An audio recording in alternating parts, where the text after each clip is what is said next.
আসসালামু আলাইকুম। আমি জুবাই রুবেল। আজকে একটা ছাগল কিনলাম। এটা হলো রাম ছাগল।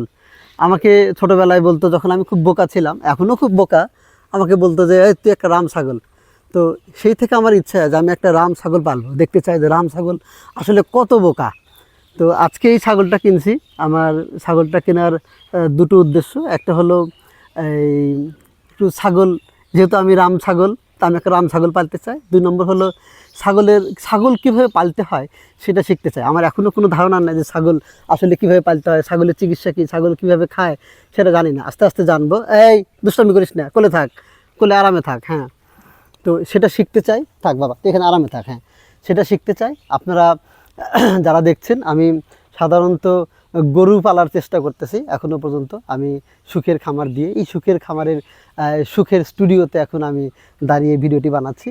আমরা একটু প্রথমবারের মতো একটা ছাগল কিনলাম। আমরা দেখি এটাকে পালতে পারি কিনা, ও কী খায়, কীভাবে ওর যত্ন নিতে হয়, সব কিছু শিখবো। এটা একটা ছাগি, ও বাচ্চা দেবে। যেহেতু রাম ছাগল, ওর বাচ্চাও আমরা আশা করি যে আরও ভালো রাম ছাগল তৈরি হবে।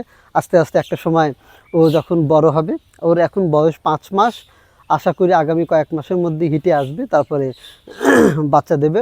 এবং সেই বাচ্চা আমরা আশা করি যে আরও ভালো বাচ্চা হবে। যদিও ভালো মা হয় এবং ভালো বীজ দিতে পারি আমরা, তাহলে আরও ভালো বাচ্চা হবে বলে আশা করতেছি। এবং এর সাথে সাথে আমরা ছাগল পালা শিখবো। যদি আমরা ছাগল পালা শিখতে পারি, যে ছাগল আমরা পালতে পারি, ছাগলের যত্ন নিতে পারি, ছাগলকে রোগ ব্যাধি মুক্ত করতে পারি, তাহলে আমরা আরও ছাগল পালতে চাই। দেখি যে ছাগল আসলে কি হয়। আর আপনারা জানেন যে আমরা সুখের খামার থেকে গরু পালন করি, শাহিওয়াল ষাঁড় গরু। কিছু গরু আমাদের কাছে রয়েছে, যারা গরু কিনতে চান তারা যোগাযোগ করতে পারবেন। এবং আমাদের ছাগল নতুন পরিবারে, মানে সুখের খামারের পরিবারে নতুন সদস্য যুক্ত হলো। আপনারা তার জন্য দোয়া করবেন এবং কমেন্টে জানাবেন যাদের ছাগল পালার অভিজ্ঞতা আছে, যে ছাগল কীভাবে পালতে হয়, ছাগলকে কীভাবে খাওয়াতে হয়, কীভাবে চিকিৎসা করতে হয়। আমি তাদের থেকে শিখতে চাই। Thank you. আসসালামু আলাইকুম।